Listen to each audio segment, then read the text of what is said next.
Welcome into Studio A for another week of All-American. I'm Maria Trivelpeice alongside Kyle Youmans. Kyle, there were some crazy games that we're going to chat a little bit about in just a few moments, but what are some of your takeaways from this last week of football? Oh, man, crazy games is just the beginning. I mean, we had a shootout in Denton, Texas between probably the best defense in the conference and the best offense in the conference in Tulane and North Texas. Then we had the biggest comeback of the year so far as Tulsa gets it done over UTSA. Got a couple teams that are now bowl eligible. The Tulane Green Wave getting the job done in Denton in order to get that sixth win. The conference now with 4 bowl eligible teams. And even with some notable programs off in the early parts of the week, you still got a great look at how this conference is shaking out. As we take a look at some of the American Athletic Conference standings on the football side, it's still Army pacing the way. They were off this past week. They'll be back in the fold this week, taking on Air Force in non-conference play. Navy trailing behind, now undefeated only in conference play as they fell to Notre Dame, and then they are right there with the Tulane Green Wave as they got the job done. Yeah, Navy falling in non-conference, but that's okay. They're still undefeated in the American, and that's what matters here right now. And I'm just so excited for these teams to start matching up against each other. We're going to see some more separation within these conference standings. Yeah, they go down for the first time. We'll talk a little bit more in depth about that matchup. Not an AC or AAC play. Tulsa gets their first conference win. And let's talk more about the Golden Hurricane as we welcome in Leger Douzable from ESPN. You were on the call alongside James Wessling for that matchup. Tulsa, UTSA. I mean, let's just start with it. They were up 35-7. The Roadrunners up at halftime, 35-7. Later in the game, even up 42-17. Was there a moment with you in the booth that you said, this thing's over, this thing is done, and then Tulsa comes firing back and somehow gets it done themselves? I mean, it's so interesting that you said that, right? Because at halftime, we were like, I wonder what head coach Kevin Wilson is saying to his team, right? You alluded to it. They were down, I believe, 35-7 at half, down 28 points. And even into the third quarter, right? They come out and score a nice pass from Cooper Leger to Bill Jackson down the seam. But then UTSA answers it right after that. Yeah. So you're like, good, is this one going to get away? And then all of a sudden, that big, sack from Malone on the Tulsa defensive line, sack fumble, Ye Williams scoops it up and scores. The game just flipped after that, and the Tulsa defense came alive. I had my doubts, especially at halftime, that the game was over, but that's why you love college football. I mean, what a blessing to be able to be on that call. To me, right now, that's the game of the year, not just in the American Conference, but in college football, period, just because of what Tulsa overcame, the resiliency of that team to stay together in the sure face of defeat, right, and be able to pull it back and pull off that win. What an amazing game. It really was a phenomenal game, and not only because of the outcome and the comeback and the story behind it, but because of how it happened with a backup quarterback in Cooper Leger. Right. I call it leave it to Leger because they did. They left it to him, and they let it happen. Talk about the jolt that he provided that offense and really the rally that became because of the Cooper Leger story. What's so interesting is that Tulsa has been using all 3 of their quarterbacks. Like going back to a week before versus Temple, all 3 of their quarterbacks played. So when he came into the game, I thought it was just by script. Now, going back to the last series, Kirk Francis did take a nasty hit, and he fumbled the ball, and UTSA jumped on it, right? So in my head, I was thinking, well, maybe they're just going to give him a series or 2, and then I found out he actually was in the blue tent and most likely wouldn't return to the game. But you talked about it, Cooper Leger. When he usually comes in the game, it's for him to run the football because Tulsa has struggled running the football. They use his body frame, 6'2", 220 pounds, to kind of get the running game going. But this pass is what I talked about earlier. The one to Bill Jackson, like that was an NFL throw. Yes, he threw that before the safety could make a break on it and the backside safety could make a play on it. And that was the thing. When you look at what he did in totality, he won't blow you away by his completion percentage because I think he only completed 51% of his passes, right? But it was the big-time throws in clutch situations that made the difference for him, right? He had a few scrambles that were big to pick up first downs. 4th and 5, right? They're down, I believe, by 10. And you lean on your best player in that scenario, and that's what a veteran quarterback does. Cooper Leger's played a lot of football going back to Utah State, and he figured, I have a number 1 receiver in Kamdyn Benjamin. This is the only person touching the ball right here. Fade route for a touchdown to cut it down to 3. And that's what I love about a veteran quarterback. They understand and lean on their playmakers on the outside. But on that last drive, he was 4-6 throwing the football. Big completions to Joseph Williams and Corey Smith on a back shoulder fade. And then, again, game on the line, I'm going to my number one playmaker on a out route for a touchdown to take the lead. So poise, moxie, just gutsy by Cooper Leger coming into the game for an injured Curtis Francis to help this Golden Hurricane team have an historic comeback and a big win for them. Because when you look at the way the schedule pans out, this team has a shot to become bowl eligible. Mm-hmm. You know, you kind of lead me to my next question, talking about Cam Benjamin and just the way that he performed on the weekend as well. What did you like from him, especially in those big moments?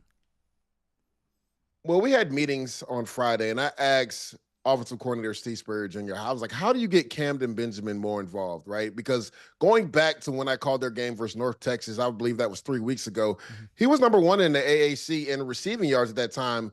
The last couple weeks kind of tailed off. They weren't really getting him the ball, right? That also is an issue when you're rotating quarterbacks. But what he told me in that meeting was that we always try to make sure he's the first or second read and when we have our passes put into the game plan, right? Now, we don't necessarily script things for him, but we're going to make sure he's the first and second read. And you saw that on that play where Cooper Leger rolls out on a bootleg to the right. Simple, comeback route from Kamdyn Benjamin. He makes one guy miss and he goes 74 yards. Like, he's a true playmaker. To me, kind of reminds me of Golden Tate in the way he's kind of built, right? He's a shorter receiver, but has a strong lower half. He's really hard to bring down in the open field. They like to get him the ball on comebacks and also the screen game, but he's just a playmaker. And then we haven't even talked about what he does on the special teams front, right? He's one of the best punt returners in all the nation. He's averaging around 15 yards a punt return, had a punt return touchdown in week 1 versus Northwest Missouri State. He's just a playmaker. You saw right there. That was the play I was talking about for 74+ yards. Just a simple comeback route. He makes a defender miss. Next thing you know, he's running into the end zone for 74 yards. So he's one of the top receivers in the American Conference. Gutsy kid, also a former walk-on. So he's a tough kid. He was a special teams ace. And you can see that he's made that transition to be their best playmaker on offense. He was a lot of fun to watch, especially this past weekend. But, I want to look ahead to Tulsa's schedule coming up. They have UAB, East Carolina. You mentioned they have a possibility of becoming bowl eligible. But what do you think it's going to take for them to get a couple wins in these next few games? Yeah, they have to continue to be consistent. I think the issue for them has been third down on offense. Too many times, 3rd and long. The success rate is not really there when you're constantly in 3rd and 8, 3rd and 9, 3rd and 10 plus. And that's what plagued them in the first quarter. And when you saw them actually have success in the 3rd and 4th quarter, they were in 3rd and manageable. That's where Cooper Legar's legs come into play because he is so active and he's so mobile. He can pick up a few first downs with his legs or even buy time to throw the ball down the field. On that 74-yard pass, like, he rolls out to the right on a bootleg, and he had Kamdyn Benjamin open for a while, but he waited, had patience, then found him again, and then Benjamin made the rest happen with his legs. So to me, first and foremost, they got to stop being in 3rd and long, right? On defense, right, it's the busted coverages that have hurt them as well. Like, a few times they gave up explosive plays in that first half versus UTSA. You can even say going back to the Temple game, right? Besides 4 plays, they really kind of dominated that game on defense, but those 4 plays were super explosive, which hurt them in that game. So they have to be better in regards to not giving up the explosive plays on defense. And then on offense, you have to stay out of 3rd and long and stay ahead of the chains. And this week, of course, Tulsa and UAB. Leger will be on the call with that alongside Courtney Lyle on ESPN+. Tulsa 4-0 all-time against the Blazers. But I want to talk about UTSA a little bit here on the back end of it. You've had the opportunity to see the Roadrunners a couple times this year. What went wrong for UTSA? Because they had those big plays early. They had the ball rolling. They had a 35-7 lead, and it finally looked like Jeff Traylor's group had gotten back to what they were expected to do here in 2024. Where did it go south? It was a combination of multiple things, to be honest with you. When you look at the first half, we talk about them being up 35-7. what isn't talked about is they went for it on 4th down twice in the low red zone and got stopped. Yeah. That came back to bite them at the end of the game because if they just kick field goals there, right, they put the game away. There isn't enough time for Tulsa to come back. There's not enough significant time in that game for them to come back. And then costly penalties. Talking to Jess Lepp, their defensive coordinator, one of the key factors he gave me for the game was no dumb penalties. They had multiple personal fouls that aided in Tulsa getting first downs in that game. That's what you can't do when you want to win football games. They felt like they were on the right track in regards to not having as many penalties after the FAU game because they really did a good job not having pre-snap penalties or, after the whistle penalties. Well, they reverted back to what they were the first couple of games, and they had those post-snap penalties. They had those pre-snap penalties, which, again, allowed Tulsa to hang around and have that comeback. So that's what went wrong for them. I mean, Owen McCown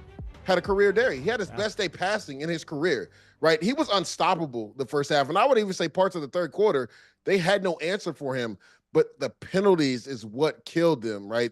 Going for it on 4th down twice right before half is what killed them. But more so, it was those penalties that aided in Tulsa driving the ball down the field and scoring some touchdowns. You mentioned Owen McCown. It's another game where he's played well. I think he's kind of put the ECU game earlier in the campaign, which was probably his worst game of the year, behind him to this point, and he continues to grow. Do you feel like there's enough there with McCown in this offense for UTSA to right the ship this late in the season?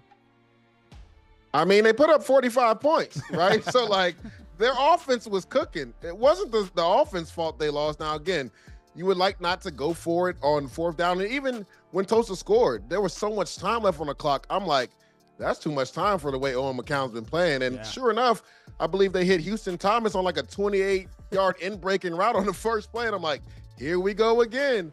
But Tulsa stood up, and they were able to make some plays to get their defense off the field. But you saw the double move right there by Chris Carpenter. Owen McCown was in his bag. That was the most comfortable and confident I've seen him play all year long. I thought the offensive line did a really good job protecting up front. Now, again, Tulsa's defensive line came alive a little bit in the fourth quarter, but in the first 3 quarters, look at some of these pockets Owen McCown is throwing from. Nobody is even near him. That's a touchdown pass to Dishman. And that's the thing, too, with this offense, right? They're so multiple in the way they use those big tight ends. They essentially use those tight ends as if they are 11 personnel. When I say 11 personnel, 1 back, 1 tight end, 3 receivers. They use that extra tight end when they go 12 personnel, 1 back, 2 tight ends, like an extra receiver, because they have a specific skill set, whether it's Houston Thomas, whether it's Overmeyer, whether it's Dishman. All 3 of those guys can get down the field, and they're all 6'4" or taller. So if Owen McCown just puts it up there, those guys can go up and get it. So I love what I saw from them, their offense. Their defense, I love what I saw from it the first half, not so much in the second half.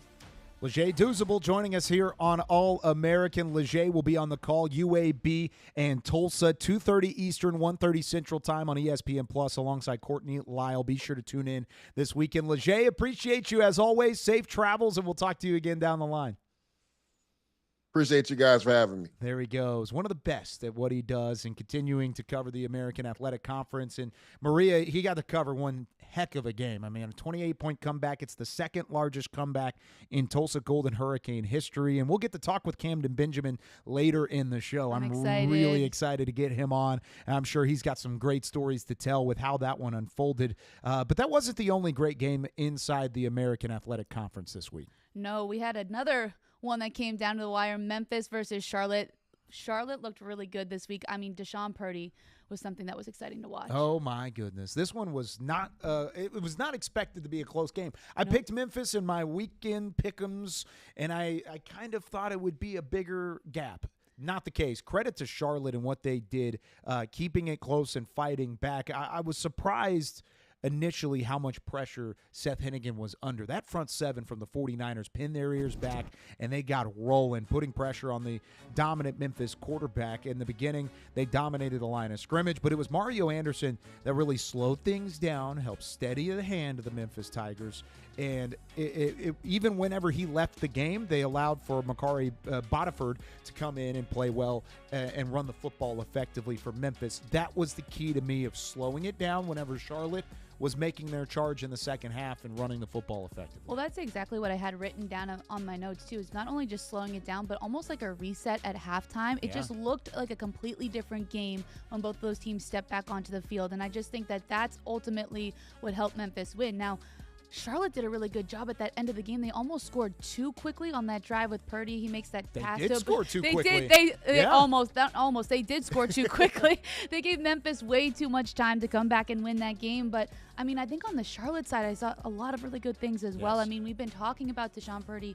He looked really good and calm. And then that Charlotte run game, it really allowed for them to kind of open things up and find ways to score. So I think that if you're Charlotte, you take some good things away from this game as well. Sure. It's just tough because Memphis has that veteran presence. You have Seth Hennigan. He had all the time in the world. He looked calm, composed, was able to get that win for his Tigers and keeps them in the running for an AAC championship. And that was the thing with this game specifically is Charlotte as a team, I think we've said it multiple times throughout the year of, we're surprised at how they played here, or they're surprised at how we played there.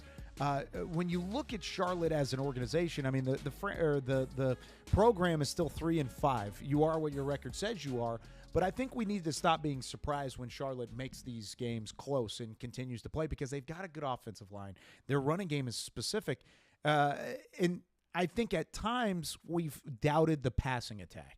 Deshaun Purdy showed in that football game that there is a passing attack that Charlotte can have, and Memphis had to outpace them. First half for Memphis, and even into the third quarter, it was all about the run game. Then you turn around and you open things up for Seth Hennigan in the second half. It opened up the play-action game. They were still able to run the football effectively, but then they started working down the field, and you could see the balanced attack. And by balanced, I mean everything is perfectly equal. I'm sitting here as Thanos in the Avengers. It's all perfectly balanced. The universe is at 212 through the air and on the ground, and most of that was because of the tale of two halves for this Memphis offense. Well, I think that takes pressure off both the run game and the pass game for the Memphis Tigers because you know that you don't have to rely heavily on one, right? You have the ability to run the ball if you need it, and then you have Hennigan who's going to be able to throw the ball, especially in those clutch situations. And I think because of that, they were able to just remain calm. Charlotte goes up with a little bit over a minute to go, and they're like, you know what, we're good. We have this. It's all good. And I think going back to what you said about us sitting here sometimes being surprised, quote unquote, about Charlotte, I think that they are just one step away from being like that Memphis team in the sense that Memphis is like that because of the veteran presence, right? You have somebody like Seth Hennigan leading that offense, and I think that Deshaun Purdy's almost there, right? He's a true freshman, and he is very calm and composed. So I think that we shouldn't be surprised about Charlotte, but I also think, man, how balanced Memphis looks. It doesn't matter where they get themselves into what situation, in what game, whenever, they're still able to find ways to win football games, and I think that's why they're in that upper part of the American right now. And what was the analogy you used a couple weeks ago where they're lurking? They're still lurking. They're making things very close, I will say. With one loss, they're receiving votes in the AP poll. They're back inside the top 25 in terms of the coaches poll. This is a dangerous Memphis Tigers team, and they've got a matchup with UTSA. Of course, this is going to be a shootout. Maybe not like what Memphis North Texas was a couple weeks ago, but not far off from that because we just talked about Owen McCown with Leger. We talked about the UTSA offense that put up 45 points. They're starting to click. Their defense is not. And I think Memphis will put up points. I think UTSA will put up points. But UTSA, the one advantage they're going to have is by giving up the 28-point lead, by having the game that they did against Tulsa. In this matchup with Memphis, they're going to keep their foot on the gas. There's no letting up anymore from Jeff Traylor's bunch. They will continue pedal to the metal all the way up into the final whistle. While Memphis was caught off guard against the 49ers, I don't know if you can catch Memphis off guard. It's going to be a slugfest this week, Memphis UTSA. I know. I'm really excited for this one because especially with the way that McCown's been playing, I feel like the last 3 weeks, every single time we're like, oh, he had a good game. He had a good game. And so I think he needs a win in one of those good games as well. And so I think if you're Memphis, you really have to hone in on shutting him down on that side of the ball. And I think if Memphis can play good defense, and they need to keep it clean too. I think that's where they've gotten themselves in some trouble the last couple of weeks is they kind of what's the analogy, playing with your food a little bit. Uh-huh. Like I think they need to just play the way that they know how to play and not make it as close if they can help it. But again, as you said, UTSA has been showing some really good things in the last few weeks. And so if they can get that all together, this game I think is going to be a lot closer than people might think. You look at the records and you say, oh, maybe not. I think that UTSA is better than their record shows. And I think that this is going to be a fun one to watch. You know, and we've talked about it already before, but Memphis is going to the Alamo Dome to play this UTSA team, and UTSA is so good in the Alamo Dome, 26-3 at home underneath Jeff Traylor in his 5 years with the Roadrunners. Be very, very careful. Be very, very careful. Jeff Traylor has won 14 of his last 15 contests inside the Alamo Dome. This is not a gimme game for the Memphis Tigers. They may be on upset alert if Owen McCown gets hot early, gets hot often. They're not, like I said, they're not going to let off the gas in this one like they did a little bit against the Tulsa Golden Hurricane. Memphis is going to have to play really well in this game to make it happen. Now, kind of along the same line, Charlotte has another tough matchup this week. It's the Charlotte 49ers and the Tulane Green Wave. Charlotte falls short, but like you talked about, there are multiple things to take away from this football game. And I've got a bold prediction in terms of Charlotte here.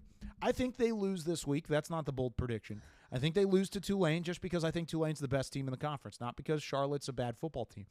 Then I think Charlotte wins out and they get to a bowl game. I think they end up at 6-6, which I wouldn't have said early in the year with Charlotte, but I've been so impressed by their rushing attack that's been pretty steady as the year has gone on. Their defense and their front seven has gotten better and better, and they put a ton of pressure on Seth Hennigan in that football game.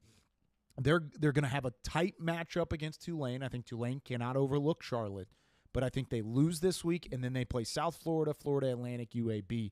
Win, win, win in my occasion, and I think Charlotte ends up in a bowl game when it's all said and done. See, I'm going to agree with you in this instance because so maybe it's not so bold. I was going to say, I don't think it's that bold of a prediction because I think that they're knocking at the door, right? Yeah. They're starting to put the pieces together, and it comes back to what I said earlier about there's some younger guys who are finally getting those reps, right? They're having their feet held to the fire, and they're starting to perform. They're so close. Everything that you just mentioned, they just need that one extra push over the ledge to get them there. And so I think this will be a good test against Tulane. Mm-hmm. We'll see how they fare. But I think, if anything, this game gives them confidence going into that back half of the schedule. Yeah. And I wouldn't be surprised to see them bowl eligible as well. That'll be fun. Now, here's the thing with Charlotte. We talked earlier about the Max Brown scenario. Max Brown, of course, the transfer from Florida, had gotten injured early in the year. You kind of went back and forth between a couple of guys, Trexler Ivy, Deshaun Purdy at quarterback, and it seems like now we're getting to the point where there's something with Purdy here. And I think Purdy found a connection with Omega Blake, which certainly helps out when you have a connection with a wide receiver. But the second half surge was basically from Deshaun Purdy replacing Max Brown in the football game. And I was on record on this show multiple times throughout the early parts of the season saying, do not replace Max Brown with Deshaun Purdy because a quarterback should never lose his job due to injury. I'm not there anymore because they did. They gave the job back to Max Brown, and they said, this is your thing. This is your job. This is your team. Run with it. And he hasn't played well. He really hasn't. And so now Deshaun Purdy comes in on multiple occasions, not just one, and has played well this year, and he's starting to click. Things are starting to figure themselves out with Deshaun Purdy, a quarterback. I think this needs to be his job moving forward, and that's something that should be exciting for Charlotte fans because he's a redshirt freshman. He's got a ton of eligibility left. He's going to continue to grow into this role just as he has here in his first season with the 49ers.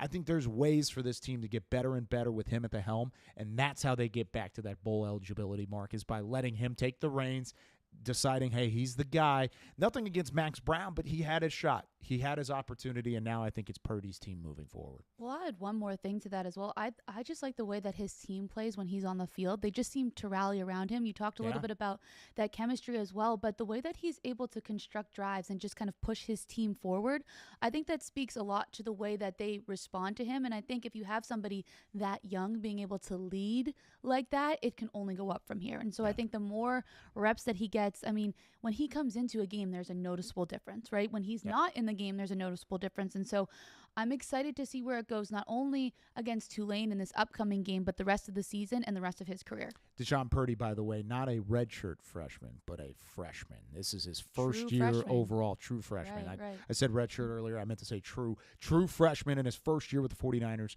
I like it. I think there's a lot to work on there from a Charlotte team, and there's something that you can kind of continue on moving into that matchup with Tulane this week. And speaking of Tulane, they topped North Texas in another shootout. No shocker. Take the over whenever you're betting for the North Texas Mean Green. But they continue to put up points, but not enough to keep track with this Tulane Green Wave team. I mean, I love North Texas's offense. We've spoke so much about it and the way that they're able to produce. And they're still really good. And yes, still really good. I just think that Tulane is just such a complete team, right? You have that offense that is just so overpowering, and then the defense as well. And I feel like, again, we don't talk quite as much about that defense, but it is so good. And the other thing I'll say about Tulane is I just think that the way that they mentally approach teams and mentally intimidate teams is another reason that they have been so good, because they're just super aggressive and physical, and they wear people down both offensively and defensively. No doubt. And it took a lot of mental toughness in a matchup like this, because Patrick Jenkins, unfortunate story, and they heard about it on the broadcast and talked about it a little bit in the middle of this matchup, but he lost his mom suddenly on Sunday, was not with the team. Was expected to return to practice earlier in the week. He did so this week after the North Texas matchup, but they did have a moment following FaceTiming with Patrick Jenkins. And you mentioned that mental toughness. And in a situation like this where it is a sad moment, you lose one of your top players because he has to make arrangements and he has to be with his family, which is, by the way, the best thing to do in those moments. It was really cool to see them rally for him. And it felt like they were playing for Patrick and for his family. And even though they may not have the connection specifically with his mother's in full, they have that connection with Patrick, and they felt that all the way through. And they played really well in the first half and challenged that North Texas offense just enough to build the lead to where it was insurmountable in the end. Well, when you see moments like this, it's bigger than football, right? And I think that's one thing that is So one thing that I love so much about sports is that it just has the power to bring people together. And I think that when you have really difficult moments in your life off the field, when you have teammates and brothers and a second family to support you through those really tough times, I think it becomes just so important. And I think you are playing for something in that point bigger than yourself, right? You're not just trying to go out there and beat your opponent. You're trying to fight for your teammate who can't be there with you, who's going through something really difficult. And if you can maybe be a little bit of a bright spot by, winning for him, winning for his mom, and all of those different things, I think it speaks a lot to just sports in general, but I also think it speaks a lot to this Tulane program and how close they are, because that's who you want. That's who's there with you in the trenches, and they're still supporting you in things that aren't football related. And I think that's why teams are successful, and that's why you also take those relationships with you when you graduate and you leave school.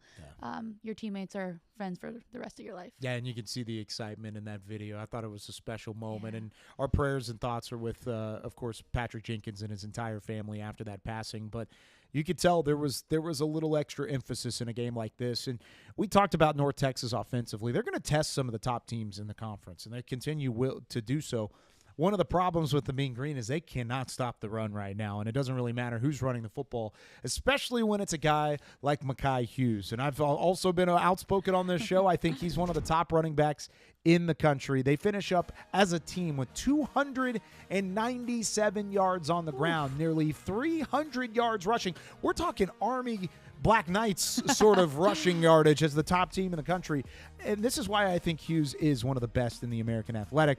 That offensive line just paves the way, because it wasn't just Hughes. It was multiple guys toting the rock. I could have been running free behind that line of scrimmage for 100 yards against that North Texas defense. Probably not. Okay. But all right. I like the confidence. I mean, I challenged a Division I pitcher that I was going to hit his 90-mile-an-hour fastball in a broadcast. Mm-hmm. Yeah, so I think we're a little bit more overconfident in our ability abilities. Absolutely, but that's the point. Is that physicality up front set the tone, and then you've got a NFL caliber back, in my opinion. I mean, I know the draft is still a couple months away, but I think there's another running back that's going to be wearing a Tulane Green Wave uniform that can make some noise in the NFL, and I think Hughes is built like an NFL back. Got to put a little extra muscle, a little extra size on there, but he is strong as it stands right now, and they continue that great ground game against North Texas as well. You know, I was listening to John Summerall speak about Mekhi Hughes, and one thing that he was saying is that he just gets better as the game goes. So the more carries he gets, the better he gets. And he said, you know, some running backs with a style like Mekhi Hughes, they just wear the other team down, and that's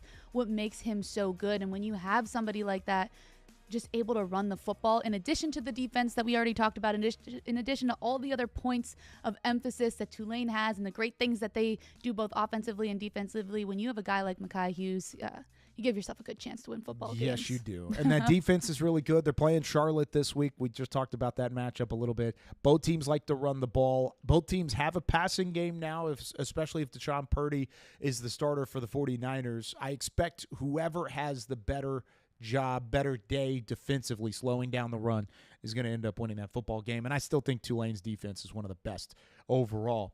All right, speaking of good run games and speaking of good defense, it wasn't necessarily that for the Navy midshipmen. And we gave so much props. You gave so much prop to this Navy team. I thought this was going to be one of the more entertaining games of the year. Maria. I agreed with you. And here's the thing. I think it would have been if it wasn't for this little thing called turnovers. 5 turnovers. 5 turnovers for Navy. 6 turnovers. 5 fumbles. 5 fumbles. Yeah. See, I lost You tried count. to forget one. I did. But here's what I will say. Navy would have loved that. They would have loved it. Here's what I will say about this game is I don't think that I think that Notre Dame is a very good football team, but I don't think that they're a beat Navy by 37 good football team. No. And what I mean by that is I still think Navy is a very, very good team. I think they're one of the best teams in the American. I also think that they just didn't show up in the moment, and I don't think that is going to be exemplary for the rest of the season. I think that this game becomes a turning point. Okay, so I think that the lights were maybe a little bit bright. I think that Navy just didn't play Navy football, and I think if they would have, this game would have been close. I'm not saying they would have definitely won, but I think it would have been the game that we thought it was going to be. I'm going on a little bit of a tangent here, but I just really believe that, like, this is where they kind of figure out what went wrong, and the next time that they're playing in a game with the big lights and the big moments, they don't have 6 turnovers. Well, you look at really how this one finished out. It was 51-14 final, number 12 Notre Dame. The midshipmen, you talk about not playing Navy football. They had not lost a fumble all season. They lost 5. That led to 28 points off of turnovers for the Irish.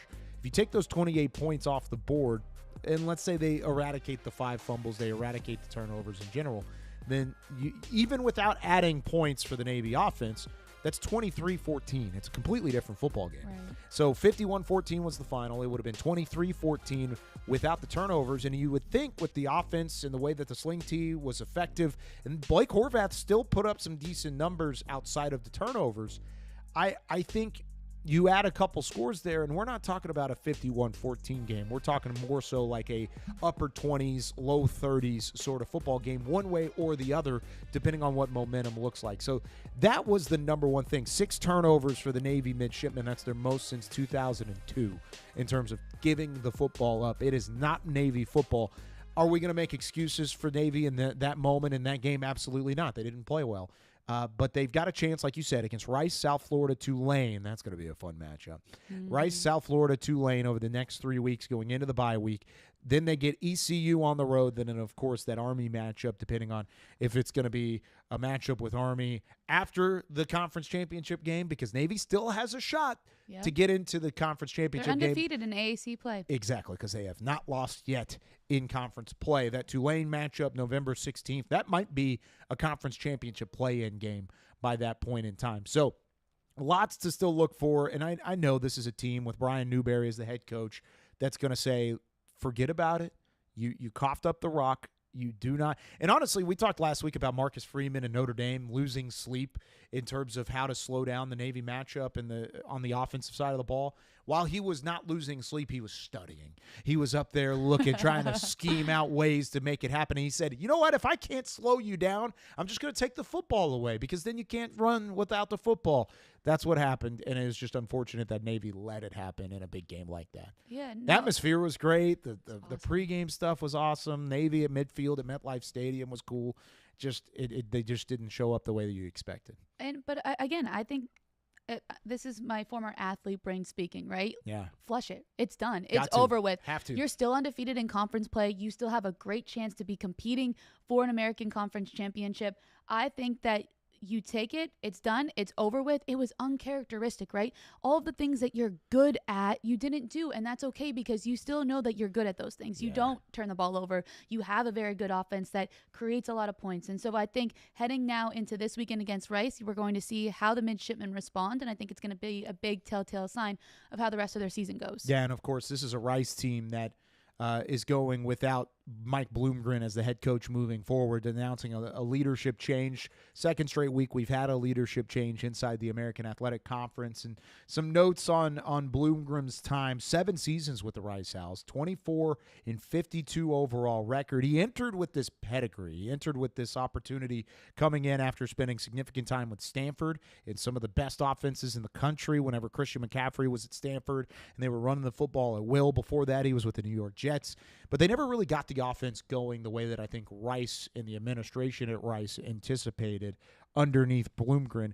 Best quarterback he really had there was A.J. Padgett, who played some significant snaps with the Rice Owls. But then you also had a weapon like Luke McCaffrey, who played for Rice throughout his entire collegiate career. And while he was good, he wasn't necessarily a complete game changer and a difference maker because they went to 2 bowl games, both of which ended up in losing seasons.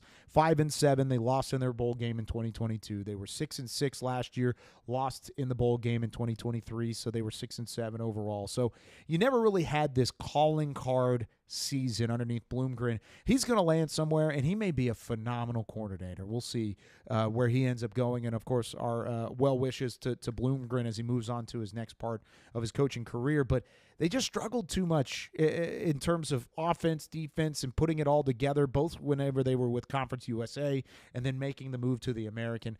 Not surprised that this is time to move on. The timing of it is a little bit odd because you do have 2 games, Navy and Memphis, and maybe that's what they want to see. They want to see what the grit of their football team is going up against 2 of the best in the conference before hitting a bye week and then finishing the year with UAB in South Florida. And we'll see how it goes, too, right? We saw this happen with ECU last week and the way that they responded. And so now Rice, opportunity to respond this upcoming week as well. Let's talk about ECU a little bit and the way that they did respond, of course, following the parting of ways with Mike Houston as head coach. And it took a little bit of time there, Maria, but they did find that offense that we've talked so highly about. They traded blows back and forth. It was like a heavyweight fight all the way up until the final couple minutes of the second quarter, but they dominated the eights. You ever heard that term before? Dominate the eights? No. It's a football term, and it means you want to be the best in the game in the final 8 minutes of the first half and the first 8 minutes of the second half. And they didn't only do that, they did it in the final 4 minutes of the first half and the final 4 minutes, or the first 4 minutes of the second half. They went down and scored with a couple seconds left to finish the second quarter and went into halftime with the lead. And then they scored in the first couple minutes of the third quarter to double dip. And by that point, it went from being a 21-14 Temple lead to a 35-21 ECU lead, almost what felt like a snap of the fingers. Well, I just like the way that they responded. I mean, it kind of goes back to what I was saying about watching the way that Navy will respond or won't respond in the upcoming weeks. And I think ECU did what they had to do, right? Anytime that they looked like it was going to get a little hairy, they responded and they were able to put some points on the board. And so I think that this says a lot about this program, and it's starting to turn in the direction that they maybe wanted to go. And I think at this point in the season, any team is just looking for another extra layer of grit. Whether you're undefeated or don't have a win on the season, you have to dig a little bit deeper to find ways to win football games, to find ways to just show up on the field, because everybody's a little bit banged up right now. Everybody's going through, those mid-season wear and tear school comes into play, all of that fun stuff. It's getting close to the holiday time. Yeah. Mentally, you got to stay locked in. And so I like this from the Pirates. I think that this was a much-needed win for them. Much-needed third quarter as a whole as well, putting up 29 points. The defense provided some extra possessions, extra takeaways, too. That was a phenomenal outing overall whenever it came to the third quarter, and that ECU Pirates team, a much-needed win, much-needed win. And East Carolina's got a shot to make a run and be bowl eligible as well. I mean, they're sitting at 4-4 right now. They're 2-2 and even 2-2 in conference play. Florida Atlantic, Tulsa, North Texas, and Navy. They need 2 wins out of that, and I think they may get it in the next couple of games. They've got a bye week this week before going on, but they could beat Florida Atlantic. They could beat Tulsa. Those are 2 games that you can win. Now, nothing is a given in the American. We've seen that already in this show. Oof. But East Carolina still has a lot in front of them this season if they can continue to keep that offense rolling and then get some help from that defense. If that defense can continue to force turnovers and get some takeaways, they've got a shot no matter who they're playing. Yeah, they look good this weekend. I was excited for them for sure. Yeah, no doubt. Let's move on to the Army Black Knights. Of course, they were off this past weekend. Now they get a That's why Bryson Daly wasn't Player of the Week. Yeah, because he was he didn't play, chilling on the couch. Yeah, they still actually somebody voted for him while he was sitting on the couch. Yeah, for sure. It might have been me, but it was a good off week, a nicely timed off week for the undefeated Army side, and now they've got one of the legs of the commissioner or the Commander-in-Chief trophy with the Air Force Academy. And by the way, if history wants to repeat itself in the opposite way, it certainly could. This was last year. Air Force was a top 20 team. They had a top rushing attack. They go up against a 2-6 Army team while undefeated at 8-0. And what happened? It was Army that came out on top 23-3, and they haven't necessarily lost anything since then. You know, our producer, Zach Fisher, has been talking about this moment probably the entire season. And That's what a good producer does. He gives you a heads up. Oh, he's had a heads up since like week 2. Yep. I actually don't even think I knew Zach during week 2, but you know what? That's a whole different story. But he was talking about this game. He was still talking about it. I was hearing it in my head before I got to the American. But the point is that it's something that Army should maybe not think superstitiously to pay attention to, but just the fact is you don't want to take anybody lightly. You're coming off a bye week, which should be helpful at this point of the season, right? Army pushed through a lot of games in a row, so they were able to rest their bodies, that sort of thing. But I think that you definitely can't take this Air Force team lightly, despite what their record is. When these military academies play each other, anything goes. As we saw last year, Army, I believe, you'll have to correct me if I'm wrong, hasn't lost since they beat Air Force. Have not lost. So I think that it's something that they need to tread lightly on and just play the way that they've been playing and, give the ball to Bryson Daly, and they should be okay. Longest active win streak in the nation on the line. Army with the number 1 rushing attack in football. Air Force can run the football too. They're number 31 in the country currently in terms of team rushing. Army is number 8 defensively, and that's where there's a discrepancy whenever it comes to the yards allowed per game, just over 281 yards per game. But then Air Force allows 381 yards per game, almost 100 more on the opposite side. And this Air Force team, number 83 defensively in the country. Army's going to have an opportunity to put up some numbers whenever it comes to the ground game, and I expect Army to take care of business. I don't think they get caught off guard because they were the ones doing the catching off guard last year in a very similar situation. I agree with you. I think they're going to be very locked in. I think that they know where they stand currently, not only in the American, but also on a national stage. They're ranked. They've been playing some really good football. Excited to see how this one plays out. Excited to see how it plays out. We've got one more matchup before we give you the full schedule of games going into the weekend. South Florida trying to find some payback against in-state rival, or whenever you look at this matchup against South Florida and Florida Atlantic. FAU took care of business over their in-state rival last year, 56-14 in Tampa. South Florida not necessarily having the best season, but they could really turn it around with a big win here. It was funny when I talked with Alex Golish a few weeks ago. He actually mentioned how they don't forget about that loss against Florida Atlantic. They keep the receipts. No, they do. And he was just speaking about how you can't really take anyone lightly. He was referencing when UAB was coming in to play them 2 weeks ago. And he was like, look, last year Florida Atlantic just embarrassed us, and that's a good learning lesson for our guys. So I think that's always at the forefront of their minds. They know what happened, right? And so they don't want to repeat that history as well. South Florida just still trying to figure it out offensively, but they did get that victory against UAB. So I think that's a good step in the right direction to, get them where they want to be. Yeah, you talk about the 35-25 win over UAB, and then you put in the fact that Byron Brown has an extra week to get healthy coming off of the bye week, and his status still kind of up in the air. I guarantee they're trying to play it close to the chest. They're just trying to keep it gamesmanship wise for USF. But this is a Florida Atlantic team that's lost some games recently that they're a little upset about because they've had shots in games against bigger opponents these last few weeks, and they haven't been able to close. So I'm excited for this one. This might be my game of the week just because of how closely contested and how this is going to start feeling like a rivalry in this conference. Of course, South Florida has been in the American for a couple of years.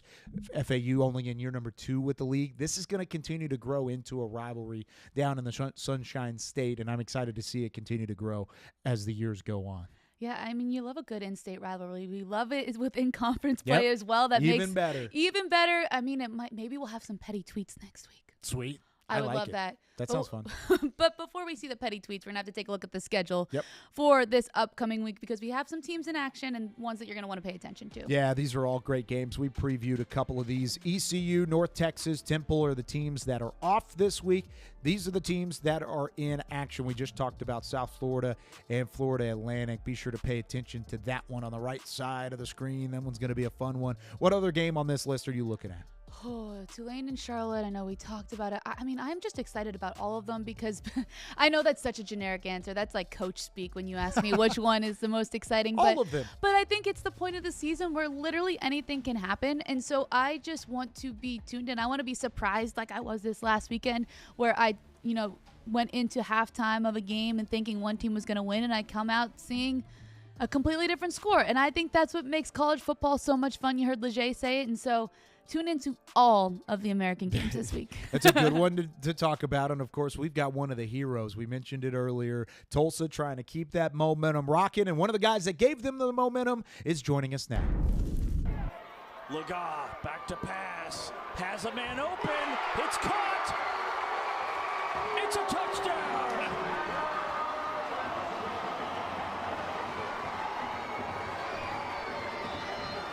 Mr. October, Kamdyn Benjamin, his 6th grab, his 2nd touchdown of the night. It's good for 20 yards. And with the game on the line, Mr. October joins us now. It might be the World Series. It might be baseball time. But Cam Benjamin's hitting home runs and keeping things rocking up in Tulsa. 7 receptions, 125 yards, and count them. 1, 2, 3 touchdowns in the come-from-behind victory this week for Tulsa over UTSA. Cam, appreciate you taking some time and joining us here on All-American. I just kind of want to get your baseline feel from how that game unfolded and what's been kind of the fallout since then. I mean, the fact that you guys erase a 28-point deficit and are able to come away with a big-time win. I mean, yeah, it obviously didn't start out the way we kind of planned for it to, but we just kind of stuck with it one play at a time, as Coach Wilson said, going in, and just kept fighting and clawing back, and we were able to get close down the stretch, and we were able to make those plays and overcome the deficit and win. So it was really big for us. I think we got a lot of momentum going, and we just hope to carry it through the rest of the year. I love the fact that you said you carried the momentum rolling and it's not over yet. You got a long season still to keep on rocking. But what did you see in that second half that helped change the tide, help switch things into your favor and build momentum with that offense? I think the biggest thing for us is obviously we were just making the play. We've had opportunities throughout the year, and we would just come up short, or the ball didn't fall our way. But this time we were able to come out there. We made the play. When the ball was in the air, the receivers came down with it. The O-line held up. Coop made great plays at quarterback. Running backs were big. Everybody just kind of did their job and made the play when the moment arose. And I think that's the biggest thing that we hope to carry on throughout the rest of the year and just make the play when it's there. Cam, what was the conversation like at halftime? I mean, you're down 35-7. What did Coach say to you to kind of get you going in that second half? I mean, it was just kind of the same message as it was going in. We knew it was going to be a fight. Obviously, it didn't start out the way it was, but our big message all week was just play the next play. Every play is important. Each play is 4 to 6 seconds, as Coach Wilson would say. I mean, just give it your all each play. It's not a long time, but just give it your all every play, no matter if it went good, if it went bad, give it your all. And we just kept doing that.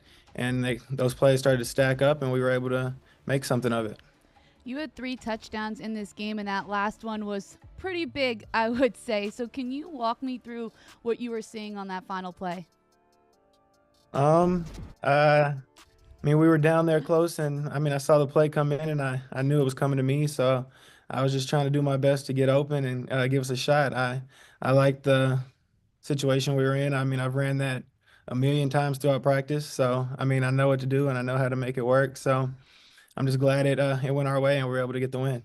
Now, on that play specifically, a lot of times you're taught to run to the goal line or beyond because you're trying to get to that line. You want to have that line to gain mentality. You ran it a little bit short. Was that on purpose in that moment, just knowing, hey, I'm going to still have room, have some separation to catch the football, and I'm quick enough to get to the pylon?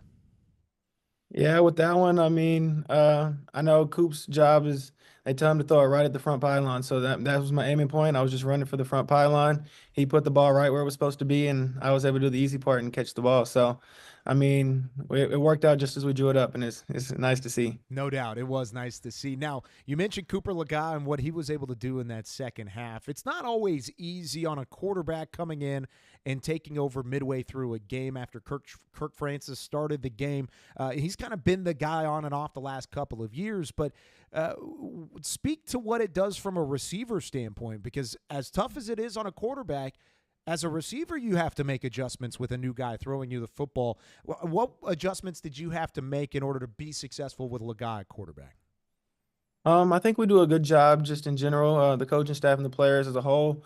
All throughout the week, we work our timing with all quarterbacks. So we have Cardi, we have Coop, we have Kirk. All the receivers get timing down with all of them. They all get reps with each of us, first team reps, second team reps.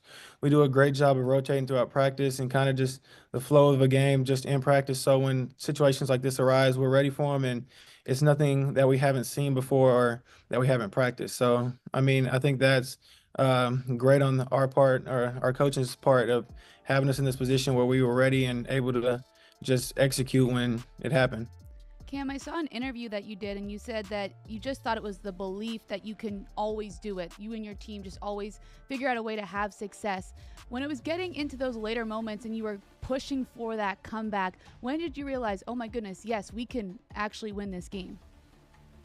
I don't know if there was ever just a exact moment throughout the game. Obviously, the deficit was kind of big for a long time, but it just slowly got smaller and smaller, and each step we just kept trying to, this drive, let's go score. Let's get another stop. Let's drive and go score. Get another stop, and we kept doing it, and it just slowly got smaller and smaller, and we gave ourselves a chance on that last drive to just go make something happen. And I think that was the biggest thing, just sticking to the plan and executing it. Now, your journey isn't necessarily what a wide receiver one and a Division I program's journey has always been. You come from a big-time program, Cedar Hill Longhorns down in Dallas, and the fact that Texas high school football reigns supreme. You've had some great head coaches along the way, but you walk on at the University of Tulsa. You go to Tulsa as a walk-on. You earn your spot on special teams. You work off of special teams into the starting lineup, and then you never really look your way back. How rewarding was this moment for you, knowing the journey that you've walked and the path that you've walked to finally get here and be not only a wide receiver number one, but have the game that you did in a big-time way? It's amazing. It's obviously things you dream of doing when you're young and stuff like that. So, it has definitely been a journey. I cherish every moment of it. I've met a lot of people along the way that have pushed me and made me into the receiver I am today. And I'm glad to see it all unfold the way it has, and I wouldn't change it for anything. Well, I'll tell you what, just from last year into this year, I got to watch your film quite a bit last year, calling a couple games of Tulsa, and you're one of my favorites to watch. I think you're an under-the-radar type of playmaker, and it's starting to not be under the radar nearly as much. You're starting to be on the radar more and more. But what's next for you and this Tulsa team? I know you guys got another big-time matchup coming up, but what is the goal moving forward for the Golden Hurricane? Our big thing right now is just to carry over the momentum that we had at the end of this game into the rest of the season. We finally were able to, like, we've been practicing hard all year, as Wilson has said several times. So it's great to see it actually on the field on game day. And we just want to continue that trend and just try to finish the season strong and carry this momentum throughout the rest of the season and show everybody that we're a really good team and that we can do this on a consistent basis. The man, the myth, the legend, Mr. October in Tulsa. Kamdyn Benjamin joins us here on All-American. Cam, thanks so much for taking some time. Good luck this week and the rest of the year. Thanks for having me. I appreciate it. How sweet was that, Cam Benjamin stopping by? It was incredibly sweet, kind of like Halloween candy. And, Halloween's tomorrow. Yes. So I was thinking we have a little chat about our favorite Halloween candy. Okay, I like this. Because when we did basketball media days, Yes. I asked some of the student athletes their favorite Halloween candies. Mm-hmm. Candies. I'm not sure exactly what the proper English is there, but we'll figure it out. Anyway, Either way. I think that my favorite Halloween candies are elite, and they're probably going to be better than yours. So I'm going to tell you them, and then we're going to have a debate about it. Okay, go for it. You go first. Okay, number 1, Mm-hmm. Reese's. Okay. Number 2, Hershey's with almonds. Ooh, with the almonds. Yes, very particular. Okay. And finally, a Crunch Bar. These are all elite. I'll give you Thank you. credit. I These are know. all phenomenal because especially whenever you have these, a lot of times it's either the fun-sized, whenever you're in the middle of the Halloween, it's the smaller candies, and you're going and looking for it. And in terms of the Reese's, you have the Reese's Pieces that you can kind of have. They're like little M&Ms. But See, I don't like Reese's Pieces as much. And also, is it Reese's Pieces or Reese's Pieces? I say it's Pieces. Reese's. I mean, I'm from the South. This is Reese's. It's Reese's. Listen, here's the thing. Reese's. I have been with the NFL draft, covering the NFL draft since 2018. We go to the Reese's Senior Bowl in Mobile, Alabama. We do not go to the Reese's Senior Bowl. The Reese's Senior Bowl in Mobile, Alabama. Like, no, this is Reese's Was Senior that like Bowl. a British accent? It I'm was from whatever- Pennsylvania, it not was England. It was a Pennsylvania accent. That's okay. I don't expect Pennsylvania to know anything. Sorry, Temple. But the whole factor of Reese's, it is not Reese's. It's Reese's. Who is Reese? We're gonna have to put a poll out on Reese. social media. Reese's. If there's a peanut guy, butter. if you're talking to a guy that spells his name Reese, are you calling him Reese or Reese? You just said the same thing. Reese or Reese? There's a little Reese. bit of a difference there. No, there was no difference in what you said. Anyway, these are my top. Reese's. Reese's is my favorite Okay. candy. Uh-huh. And Crunch Bars, that's a super underrated I candy. love a good They're Crunch phenomenal. Bar. They're fantastic. And all of these, you can dip them in peanut Why butter. why the almonds with the Hershey bar? I don't know. It was like my obsession when I was a little chubby kid, and I never got over it. Yeah, that's a whole nother story. we Not could a talk regular Hershey bar? about. No, because the regular. I don't like just like. It needs something in it. That's why I like Reese's. That's why I like the Crunch Bar. I don't It like does. just, You're like, right. All of them plain- has a little sprinkle, something else. Something a little Okay. extra. Well, I'm going to throw you off on mine. Okay. How about this? All Here right. are my top 3. Starting off with Twix right there at the top. You got a Twix. That's a Okay. classic candy bar with the crunch, with the I can see the face. I know, of yeah. what The happened. first two I'm fine with. Reese's are yep. number 2. Reese's, And then the number 3, the Airheads mystery flavor. And here's my reasoning on this. I need to hear I've this. filled Oh out. my I've filled gosh. out. I'm a big fan of Snicker bar. Big fan of M&Ms. Big fan of just normal chocolate. But on Halloween specifically, when I got home as a kid, and you dump out your Halloween bucket, you dump out with whether it was a pumpkin or a baseball or a football or whatever it was. I just had a plastic bag. Yeah, I had was like basic. same thing. Plastic bags, whatever it ends up being. You dump it out on the floor and you start sorting through it. What were the first things you went to grab? Reese's. One of the first things I went to grab was to see if I had an Airhead mystery flavor, where it's a silver package, you open it up and it's a white Airhead, and you don't really know what the mystery flavor is, but I always looked for that silver package. But it's not my favorite. I'm a chocolate guy. I like chocolate a lot. Okay. It wasn't number 1, Okay. but I thought it had to be on the list because I remember distinctly as like a 10, 12-year-old kid looking down and saying, I want my Reese's mystery flavor. Where is it? And Your sorting through it. Reese's mystery flavor. Or sorry, Airheads mystery flavor. Reese's is the number 2 though, because it's that chocolate peanut butter, the sweet and the salty, and you kind of have that nice. I really touch. want that right now. See, and that's the thing is I'm going to put that on Zach, our producer. We're having a candy segment, and we're not going to have candy in studio. That was rude because he knew what candies we liked. We told him. Yep. I didn't know what you picked, and you didn't know what I picked. Well, I guess we'll just have to go trick or treating tomorrow. Okay, we'll have to go pick it up and make sure it happens. I'm excited for that. So now, what about candy corn? Do you feel like candy corn is a doable thing? I know there's like a whole social media debate on it. There's like a very heated. I'm gonna be on the, I guess, the not as common side. I like I don't put it as my top, but I enjoy candy corn. Okay. And I like the candy corn pumpkins. You know which ones I'm talking about? Yeah. I like regular candy corn the best. I'll even have like the chocolate candy corn sometimes, but like I'm not opposed to it. Like I will definitely eat candy corn. And I know that is such a hot take for some people. They're like, "Oh my gosh, it's like you like murdered someone." But no, I just like, oh, you are one of those people. No. Let me. Zach, can you take my one shot here for a second? Can you take my one shot just for 1 second? Thank you very much. I appreciate this. Gosh. Listen here. If you're one of those people that Maria just talked about that like candy corn, that's great. If you're one of those people that like to talk bad about candy corn and say that it's a wax that you can eat and it's just basically eating wax, you're crazy.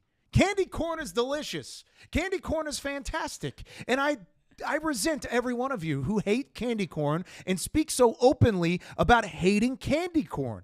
It is a common theme around this time of year that candy corn is elevated in its process. Is it the best candy out there? No, it's not. But is it enjoyable? Absolutely. Stop hating on candy corn. Stop the candy corn hate. We are in 2024. People can like what they like. I like candy corn, and I'm not afraid to say it. Did we just agree on something? Yeah, finally. Oh my goodness! When you moved the table, I was like, "Oh my goodness, I am going to get take a stand for you." Oh my goodness, I appreciate that. I didn't know we were that close of friends already. This is amazing. We're working into it. Yeah, we're sure. slowly Don't getting always there. expect it. Okay, I won't. But you know what? I appreciate that you took my side on this one. Yeah, candy corn is fantastic.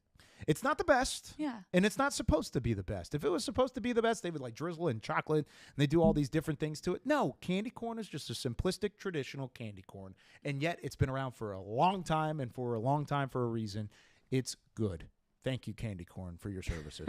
All right, time now to get into our top plays of the week here on All-American. We're going to start things off on the gridiron. We love ourselves some kick returns on this show. We've had a couple of them throughout the year. UConn dominated the Rice Owls offense early in this football game, but then into the fourth quarter, Rice needed a jolt of energy. They needed a catalyst. In comes Quentin Jackson, finds a seam down the right sideline, and then after breaking a tackle, he turns on the Jets at the 50. Those 50 yards went by real quick after that. Jackson to the house for the 100-yard kick return on CBS Sports Network. You know, when I was watching that game, they mentioned that he played baseball and he led Texas, I think, in stolen bases. You'll have to quote me on that. So using that base stealing speed on the football field, I love a good baseball, softball reference. Anytime I could throw it in there. See, and I love two-sport athletes because a lot of people nowadays in youth sports, they don't like their kids playing both sports.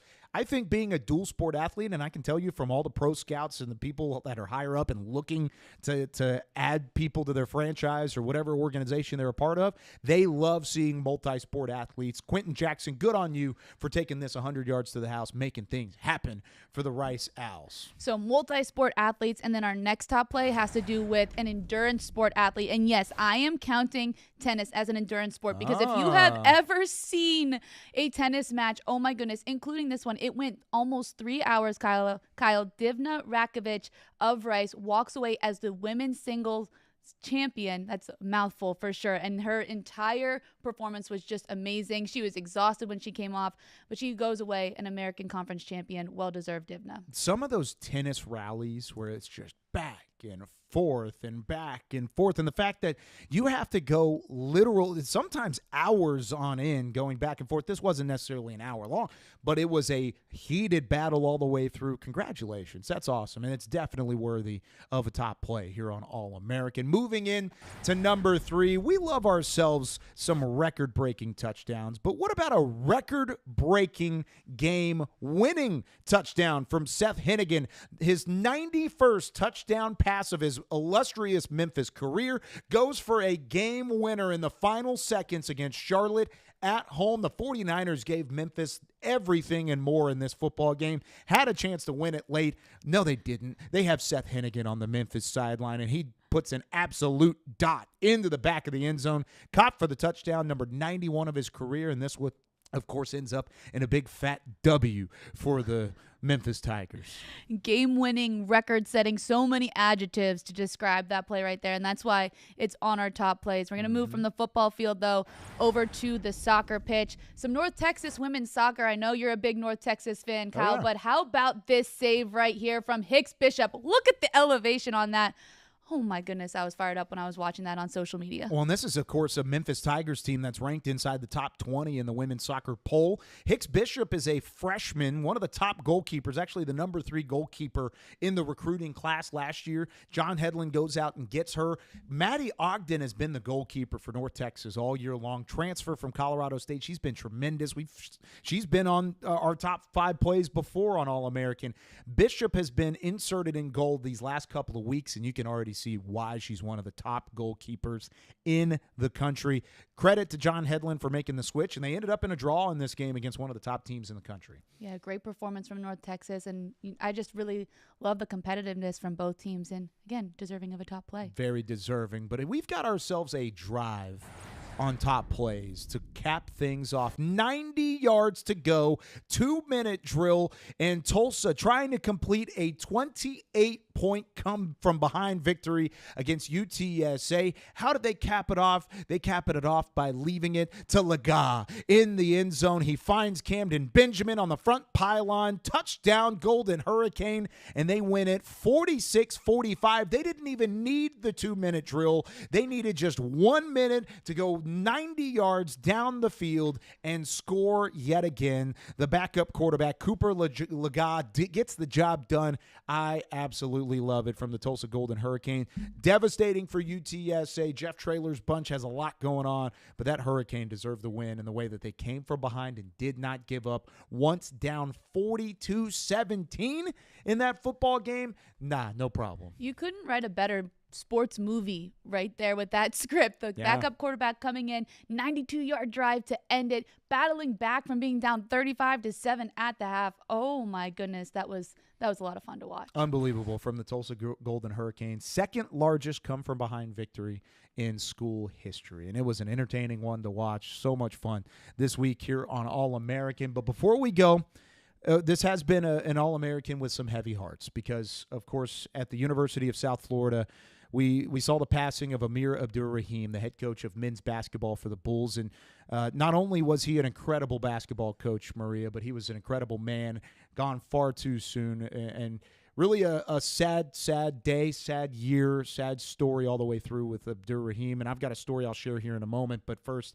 just kind of your thoughts on everything that's come out since then. Yeah, I think you can see the kind of man he was, not just basketball coach, not just person, but the way that everybody has been responding on social media, his players, his former players, coaches from not only within the American, but from conferences across the country, just the impact that he had, not in the wins and loss columns, right, but the impact that he had on human beings and just the way that he helped people and cared about people and what he stood for. So I know all of our thoughts and prayers go out to the South Florida community, his family, his loved ones. Just very, very sad news out of Tampa. It really was.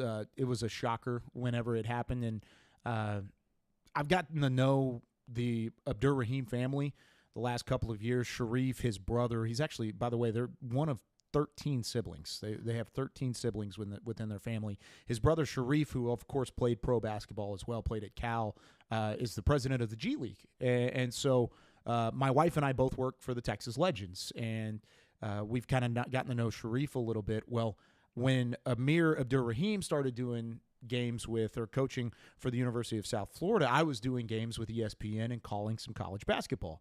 Well, the first time I met him, my wife and I were in the hospital with triplets. My wife was pregnant with triplets, and I was doing my coach's calls over Zoom with a laptop in a hotel, or not a hotel, a hospital lobby. And Amir looked at it and said, hey, are you in a hospital right now? He noticed it in the background. I didn't have the fancy Zoom that fuzzed out the back. And I was like, yeah. I was like, my wife's pregnant with triplets. We're in the hospital. She's got a little bit of high blood pressure. And the rest of the interview wasn't about South Florida and whoever they were playing there. I think it was North Texas for that game. He started asking me about my family, and then I asked him about his family. His son played at Georgia, was a standout athlete in high school, went to Georgia, and had a great career with the Bulldogs. And we started talking about it. We spent 35 minutes talking about family. And that just, I think, all encompasses the type of man he was. He was a phenomenal basketball coach. This is a team that won the regular season title in the American last year and was not supposed to. As a head coach, he comes in, redoes the culture at South Florida, and he does it with a family environment and a family atmosphere. So just when seeing that was the first story that came to mind, was when he was so all-encompassed with what was going on in my world, in my family's world. It took over everything with basketball. And I think that's the same thing he had with his players and the connection he had with them and the entire basketball community. I talked with Doug Gottlieb, who's, of course, a CBS sports analyst. He does some broadcasting in college basketball. And then also now a head coach in Green Bay. He said Amir was one of the reasons he got back into coaching outside of the media world and back into coaching at the University of Green Bay. So the impact is felt all the way across the country, whether it was Tampa or Dallas, Texas with me, or Doug Gottlieb up in Wisconsin now. It's felt all over the country, and he will certainly be missed. But I think one of the best things I saw on social media this week was the response from the South Florida community, not only as a university and a basketball program, but all-encompassing. And I will leave you here on This Week of All-American. Appreciate you joining us as always, but we leave you with some of the sights and sounds and a tribute to Amir-Abdur Rahim. Coach, it's an honor. Your personality, your character, your competence, your passion is so easy to see the first time that someone meets you. What an amazing opportunity it is to be your head coach. I view the responsibility that comes with being the head coach here as a privilege. As your head coach, I will represent this university, this program, and this community at the highest level. I promise it will not be a day you'll be cheated with me as your head coach. So let's give it up for Coach Amir in his first minute. They gave this to me. I'm giving it right back to them. All right, because without their leadership, without their vision, and believing in what I see and what I saw, we could become here in South Florida. All right, I wouldn't be here. So this ball is you guys. Just so you know, he gon' cramp with this tempo. This ain't the same old South Florida, my brother. So you better get them electrolytes ready. Bulls Nation, Bulls Nation, Bulls Nation, Bulls Nation. Get hype. And I hope your day is off to a great start.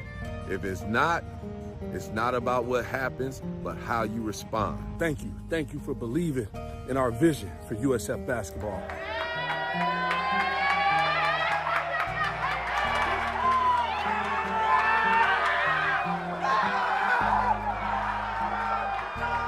Talked about it, all right? We talked about Dr. King's message. Dangerous unselfishness. Man, y'all are dangerously unselfish tonight. Man, I'm so proud of you guys, all right? What you're building, right? What you're building, guys, man, is a fortitude that nothing shakes you.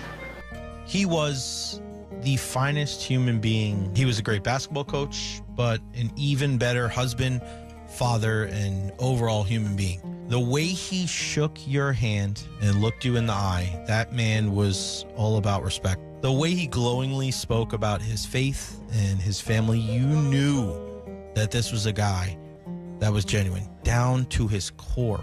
We're talking about much more than a basketball coach. To me, we're talking about a guy that found a way to kind of unite an entire campus, to connect with the whole Tampa Bay sporting community. He just brought a kind of magic to us.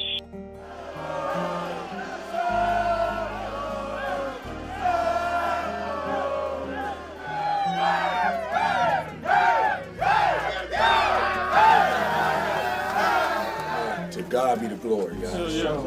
To God be the glory, okay? Because only He can give us that type of dangerous unselfishness that's been built this year.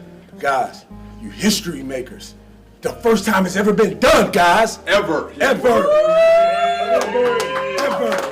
Somebody that done wore that jersey before you. Somebody that care about this program. People that care about this university. You guys have given them a sense of pride again, man. That's what it's about. All right? But I'm telling you, the biggest thing you've done, man, you have created a lifelong bond amongst each other. Yeah. Because it's something they cannot take away, something that was done together. Sir. You understand that? Yes, sir. I love it, man. This wasn't fake. This wasn't for the cameras. He legitimately was just having the time of his life out there with people. He enjoyed people, whether it was me, you, or anybody. I want to be staff of the year, right? Like, I really do. I don't want to be like, trust me, there's no coach in the country that coaches by himself. And whatever award I get, I'm going to take the plate off and I'm going to go get a plate on it that says staff of the year. I'm going to make sure to get my staff one. I'm unbelievably blessed. One of the coaches I've grown really close to and just learned a ton from, I want to give this award to her and her staff. Coach Erica Brennan, Dalton, y'all get down here. You guys get to see Coach Amir. Some of you get to see him from a little bit closer, a little bit further away, but who he is out in the public is 150,000 times more authentic behind closed doors. Your friendship, Coach, has meant the world to me this year. Guys, I don't need a piece of net or a ring to tell me I'm a good coach. It's just great to see growth in young people, man. When they start to see themselves as more than just basketball players, when they start to see themselves as men, that tells me right there. You know, these guys get to learn life through a game. Man, coach, man, there ain't nothing like climbing up on that ladder, man, cutting that net down. Cutting down nets are fun, man. Wait till you hold your son or your daughter for the first time. You know, wait till you meet that girl that makes you a better man, that pushes you to be better, man, and that's when it gets fun. That's the fun part. When that day comes, and it's gonna come, I asked them, Kay, you afraid of heights? Because you're gonna have to get up on that ladder one day to cut down those nets. Go Bulls.